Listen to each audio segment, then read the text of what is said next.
Welcome everyone. Today we will try to understand the chapter 3 of SST class 5th. मैं एक एक line explain करूंगा read करके. You should listen it carefully और समझने का प्रयास कीजिए. ठीक है, देखिए चैप्टर 3 वेरिएशन इन शेल्टर्स. रहने के तरीकों में या घर जो भी बनाते हैं हम, उस अलग अलग जगह पर अलग अलग तरह के घर बनाए जाते हैं. उसके पीछे क्या कारण है, we will try to find the reason in this chapter. इस चैप्टर में हम लोग उसका कारण जानने की कोशिश करेंगे. वेरिएशन मीन्स होता है विभिन्नता, और इन शेल्टर्स मीन्स होता है घरों में, कह सकते हैं घरों में विभिन्नता. Look at the picture of Bhimbetka rock shelter of Madhya Pradesh. They are the ancient stone age rock shelter with paintings. इन पिक्चर्स को ध्यान से देखिए. ये मध्य प्रदेश में एक जगह है भीमबेटका रॉक शेल्टर. वहाँ पर ये ऐसी गुफाएं देखने को मिलती हैं जिसमें बहुत सी पेंटिंग्स भी बनी हुई हैं. These permanent settlements are over 9000 year old. लगभग 9000 ईयर पुराना ये गुफा है. They are 700 in number and have around 400 paintings. यहाँ मध्य प्रदेश में भीमबेटका जो रॉक शेल्टर है, यहाँ लगभग 700 इस तरह के शेल्टर्स हैं और उनमें लगभग 400 पेंटिंग्स भी बनी हुई हैं. They give us a lot of information about the life, tools and implements of the early man. और ये पेंटिंग्स हमें जो अर्ली मैन है उनका जीवन कैसा था, वो कौन कौन से टूल्स यूज करते थे और उनका रहन सहन कैसा था, उसके बारे में बताते हैं ये सारी paintings. The discovery of these caves has linked us. जो इन गुफाओं की खोज की गई, ये हम लोगों को प्री हिस्टोरिक मैन यानी अर्ली मैन से लिंक करता है, जोड़ता है. Is not it amazing? क्या यह अमेजिंग नहीं लगता आपको कि इन गुफाओं में जो पेंटिंग्स हैं उनके आधार पर हम ये जान पाएंगे कि हमारे अर्ली मैन, हमारे फोर फादर्स कैसे रहते थे. पूर्वज जो थे हमारे अर्ली मैन, वो कैसे रहते थे, उनका रहन सहन क्या था, वो क्या टूल्स यूज करते थे खेती के लिए या अन्य कामों के लिए, उनका लाइफ कैसा था. चलिए आगे बढ़ते हैं. History of houses. घरों का इतिहास. Caves were the earliest form of shelter for man. जो अर्ली मैन थे वो सबसे पहले गुफाओं में ही रहना प्रारंभ किए. शेल्टर जो उनका था, रहने का जगह, वो केव्स थे, गुफाएं थी. When the early man gave up hunting. Gave up का मतलब होता है छोड़ देना, त्याग देना. जब अर्ली मैन ने हंटिंग और फूड गैदरिंग यानी शिकार करना और खाना इकट्ठा करना, ये आदत छोड़ दिया, he become a food producer. आप लोगों ने थर्ड में एसएसटी में स्टडी किया होगा कि कैसे अर्ली मैन जो है फूड गैदरर से फूड प्रोड्यूसर बन गया. पहले वो क्या करते थे, जानवरों को मार कर उनको कलेक्ट करके रखते थे गुफाओं में, उन्हें खाते थे.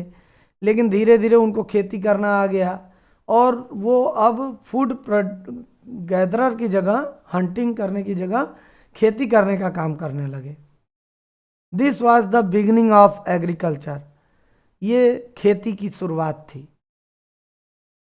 It brought a great change in his life and the type of dwelling. जैसे ही अर्ली मैन फूड प्रोड्यूसर बन गया और खेती करने लगा, तो ये एग्रीकल्चर की शुरुआत थी, खेती की. और इससे क्या हुआ कि अर्ली मैन के लाइफ में बहुत बड़ा चेंज आया. और टाइप ऑफ ड्वेलिंग का मतलब, ड्वेलिंग मतलब होता है आवास, रहने की जगह, रहने के तरीके में भी बहुत चेंज आया. Now he started living a settled life close to the water bodies. अब क्या हुआ कि अर्ली मैन वाटर बॉडीज यानी नदियों के किनारे अपना घर बनाने लगा.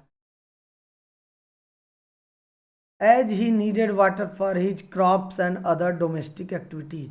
क्योंकि उसे खेती करने के लिए भी पानी चाहिए था और अपने अदर डोमेस्टिक मीन्स घरेलू कामकाज के लिए भी पानी चाहिए था। He started building huts with branches and leaves of tree. अब वह क्या किया, धीरे धीरे झोपड़ी बनाना स्टार्ट किया, लकड़ियों से, ब्रांचेस से, पत्तियों से। Later on the early man discovered that the walls of the huts could be made with mud. धीरे धीरे अर्ली मैन ने यह भी सीख लिया कि कैसे हम अपनी झोपड़ियों की जो दीवार है उसको मड से, कीचड़ से बना सकते हैं, मिट्टी से बना सकते हैं। This type of huts are still found in villages. आप देखते होंगे कि इस तरह के घर, इस तरह की झोपड़ियाँ आज भी विलेजेज में देखने को मिलती हैं। स्टिल फाउंड मीन्स आज भी पाई जाती हैं, ठीक है। We have come a long way from the time when huts were the only type of shelter। हम लोग बहुत लंबे दौर से, उस दौर से बहुत आगे आ गए हैं जब केवल हट से ही एकमात्र शेल्टर का उपाय होता था, घर का उपाय होता था अर्ली मैन के पास। Today we have different types, size and designs of houses in different parts of India. अब तो हम ये देख सकते हैं कि अलग अलग तरह के, अलग अलग आकार के, अलग अलग डिजाइन के घर हम लोगों को इंडिया के अलग अलग पार्ट में देखने को मिलते हैं। This regional variation in houses arises from differences. Regional variation का मतलब क्षेत्रीय जो डिफरेंसेज हैं, अलग अलग एरिया में जाएंगे आप, अलग अलग स्टेट में, तो आप वहाँ पे घरों को अलग अलग तरीके का बना हुआ पाएंगे। तो ये जो रीजनल वेरिएशन है, क्षेत्रीय जो मतभेद है या क्षेत्रीय वेरिएशन है घरों के बनने में, ये कहाँ से आया? वहाँ के land forms, climate, material available for building a house and of course money that one wants to spend on land and construction. क्यों अलग अलग स्टेट में, अलग अलग शहरों में अलग अलग तरह के घर बनाने पड़ रहे हैं? उसका रीज़न ये है कि भाई उस शहर का लैंड फॉर्म्स कैसा है, प्लेन है कि प्लेट्यू है, किस तरह का है, वहाँ का क्लाइमेट कैसा है, कोल्ड रहता है कि हॉट रहता है, वहाँ मटेरियल आसानी से मिल जाते हैं कि नहीं घर बनाने के लिए। तो ये सारी चीज़ें मैटर करती हैं और सबसे बड़ा मैटर करता है मनी, कि आप जिस तरह का घर बनवाना चाहते हैं उसके लिए आप पर्याप्त मनी, पैसा रखे हैं या नहीं। भाई जिसके पास ज़्यादा पैसा है वो ज़्यादा बड़ा घर बनवाता है, ज़्यादा सुंदर घर बनवाएगा। जिसके पास पैसा कम है वो छोटा घर बनवाएगा, अपने रहने के लिए व्यवस्था केवल करेगा। तो ये सारे मैटर भी हैं जिनके कारण अलग अलग जगह पे अलग अलग तरह के घर बने हुए हमको दिखाई देते हैं। Types of shelter on the basis of land forms. अब देखिए लैंड फॉर्म्स के आधार पर किस तरह के घर बनते हैं, चलिए देख लेते हैं। In hilly areas houses are built with sloping roof. आपको पता है कि हिली एरियाज में, पहाड़ी इलाकों में जो घर बनते हैं उनकी जो छत बनती है, आप देखिए ये स्लोपिंग रूफ है, स्लोप टाइप का, सीधी छत नहीं है हम लोग के जैसे, स्लोपिंग रूफ बनी हुई है। It helps the snow and rain to slide off easily without damaging the roof.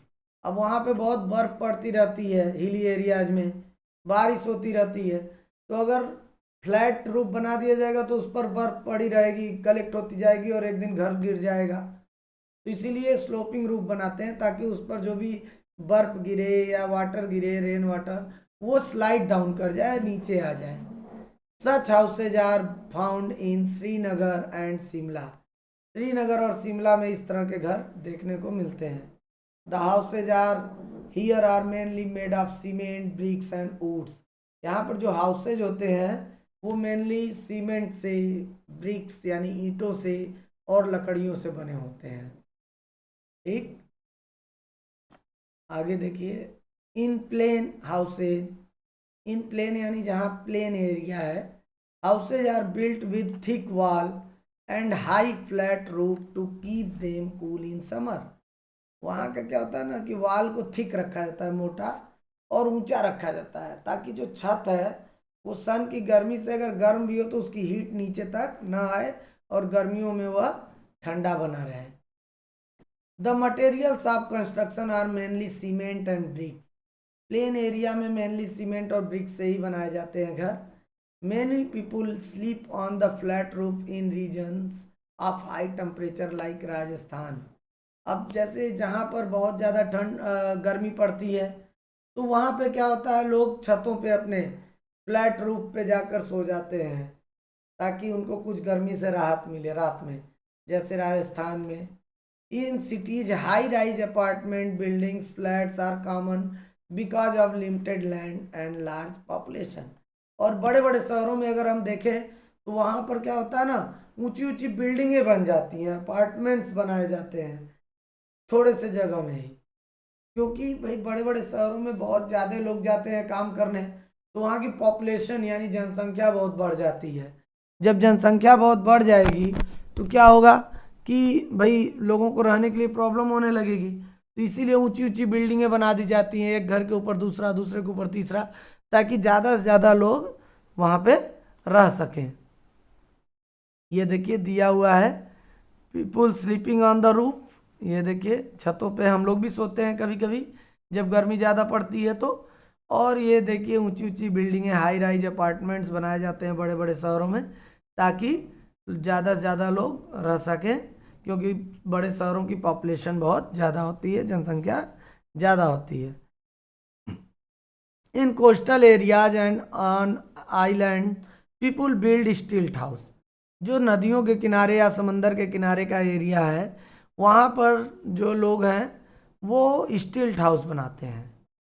In the flood prone areas houses are made a few feet above the ground level to keep them dry. अब ऐसे area में जहाँ बाढ़ बहुत ज़्यादा आती है या पानी आता रहता है तो वहाँ क्या होता है ना, ज़मीन से कुछ ऊपर, कुछ फीट की ऊंचाई पर देखिए ये लकड़ियों पर इस तरह से घर बना दिया जाता है ताकि पानी अंदर जाए भी तो वापस जो है लौट जाए और वो ज़मीन सूख जाए। ऑन देखिए यहाँ पे चढ़ने के लिए 5 to 7 stair to step inside the house. House में जाने के लिए स्टेयर भी लगाई रहती है। They keep the inhabitants from wild animals. देखिए क्या होता है ना कि ये लोग एक रीज़न ये भी है, जो वाइल्ड एनिमल होते हैं उनसे बचने के लिए ये क्या करते हैं, सीढ़ियों को ऊपर उठा के रख देते हैं रात में। इनहेबिटेंट्स का मतलब होता है जो लोग रहने वाले हैं, निवासी हैं, उस घर के मेंबर्स हैं, उनको सेफ रखने में भी वाइल्ड एनिमल से हेल्प करता है। The flood water easily drain out from in between the stilts without damaging the house. अब देखिए जो भी बाढ़ का पानी है इसके नीचे से आर पार हो जाएगा और किसी भी तरह का इस घर को नुकसान नहीं पहुंचाता। ठीक है। Stilt houses are made of bamboo wood and coconut soft. जो स्टील्ट हाउसेज होते हैं बम्बू के मतलब बांस की लकड़ियों और कोकोनट सॉफ्ट मीन्स उसकी पत्तियां वगैरह मिलाकर बनाए जाते हैं। ठीक है, ये स्टील्ट हाउस है, ध्यान रखिएगा। Do you know houses in earthquake prone areas. ऐसी जगह पे जहाँ पर बहुत ज़्यादा अर्थक्वेक आता है, भूकंप आता है, जैसे जापान में बहुत भूकंप आता है तो वहाँ पे क्या होता है ना, houses are built with bamboo and wood to minimise the damage to life. वहाँ क्या करते हैं, वो बम्बू यानी बांस की लकड़ियों और लकड़ियों से मिलाकर ही घर बनाते हैं, क्योंकि जब अर्थक्वेक आता है तो घर टूट जाते हैं, घर टूटेगा तो अंदर जो लोग हैं उनको बहुत ज़्यादा नुकसान होगा, तो इसीलिए जो है वहाँ पे लकड़ियों का ही घर बनाया जाता है ताकि अगर अर्थक्वेक आए भी, थोड़ा बहुत डैमेज भी हो तो किसी को चोट ना लगे। Rebuilding of such houses is not very difficult.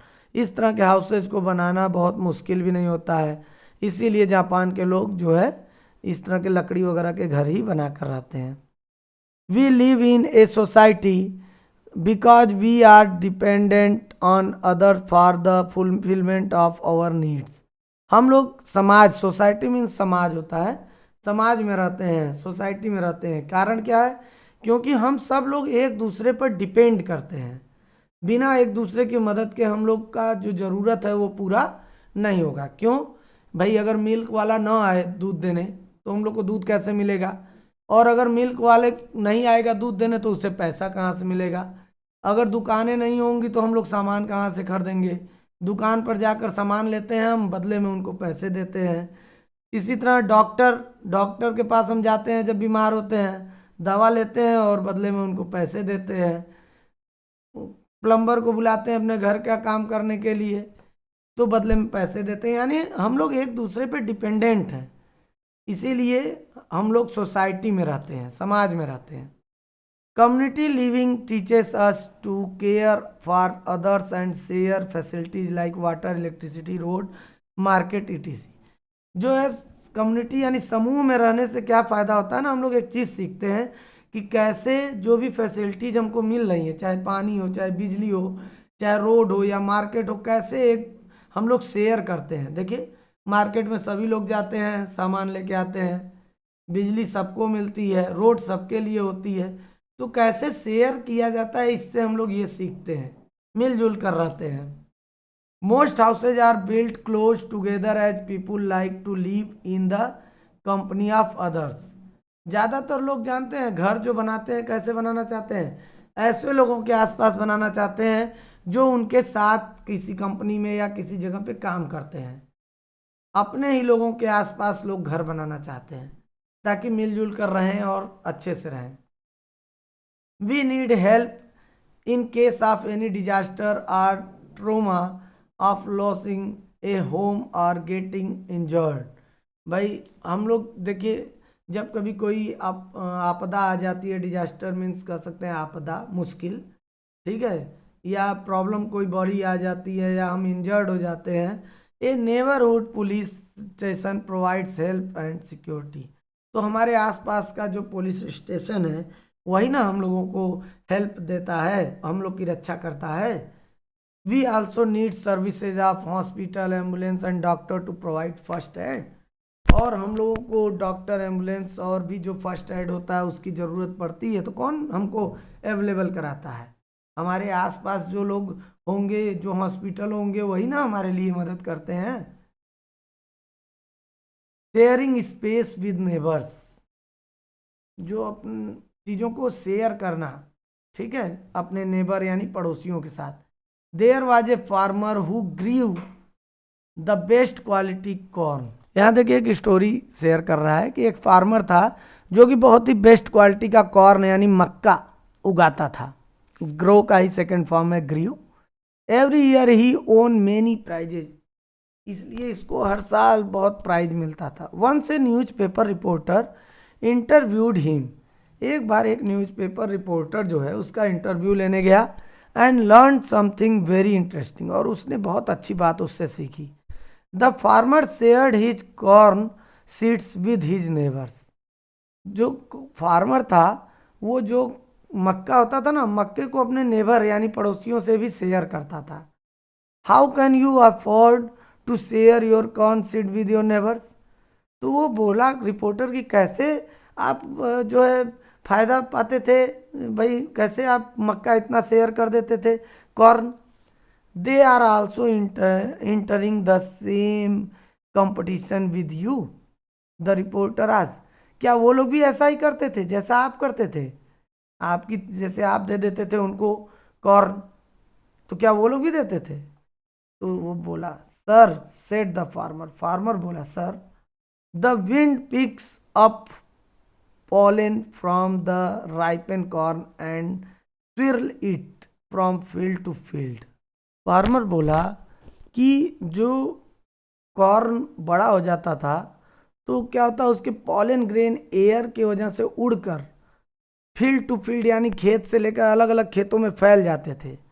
Hence I share my corn seed with all my neighbours so that we all grow good quality corn. How true. वो अपने आसपास अपने पड़ोसियों को भी इसलिए कॉर्न देता था, कॉर्न सीड्स, ताकि सभी लोग खेती करें और जो हवा है उससे उसके पॉलन ग्रेन उड़कर अलग अलग खेत तक पहुंचते जाएं, तो उससे क्या होता था कि बहुत अच्छी क्वालिटी के कॉर्न उगते थे। You can not improve the quality of your life unless your neighbours life improves. आप तब तक अपनी ज़िंदगी को अच्छा नहीं बना सकते, इम्प्रूव नहीं कर सकते अपनी लाइफ को, जब तक कि आपका पड़ोसी भी इम्प्रूव ना करे। Those who want happiness must help others to find happiness. भाई जिसको खुशी चाहिए उसे ज़रूर ये करना चाहिए कि भाई दूसरे लोगों को भी वो खुशी प्रदान करे, उनको खुश होने में उनकी मदद करे, तभी आपको खुशी मिलेगी। अगर आपके आसपास के लोग दुखी हैं तब आप कैसे खुश हो सकते हैं? तो आप भी दूसरों को खुश करने में हेल्प कीजिए, तभी आप खुश हो पाएंगे।